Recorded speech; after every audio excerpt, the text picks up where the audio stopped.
কুয়াশাচ্ছন্ন আকাশ, সাত সকালে কুয়াশার চাদরে মোড়া জলপাইগুড়ি, শীতের আমেজ। সকাল সকাল প্রাতভ্রমণকারীরা এই দৃশ্য দেখে খুশি প্রকাশ করেন। কুয়াশাই জানান দিচ্ছে শীতের আমেজ। তবে কয়েকদিনের তীব্র দাবদাহের পর বৃষ্টি এবং এই কুয়াশার দৃশ্য কিছুটা হলেও স্বস্তি জেলাবাসীর। আজকে খুব ভালো লাগতেছে। মোটামুটি সকাল সকাল তো সুন্দরে ভালোই, এখন ওয়েদারে কোনো গরম নেই, একদম ঠান্ডা চলতেছে। কুয়াশা কুয়াশা একটু আছে ভাব। খুব মানে সুবিধা, মানে ভালো লাগতেছে শরীর। আচ্ছা আচ্ছা, আপনি কি হাঁটতে বেড়াইছেন নাকি? হ্যাঁ, হাঁটতে বেড়াইছি, একটু ঘোরাঘুরি করি তো সকালে।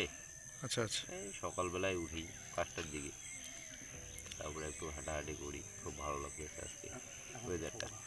আচ্ছা আচ্ছা, এখন সকাল 8টা বাজে, তাও সুন্দর ওয়েদার আছে এখন। এটা কোন জায়গা? এটা পাহাড়পুর, জলপাইগুড়ি পাহাড়পুর, বাজিতপাড়া। আপনার নাম? আমার নাম গমির হোসেন।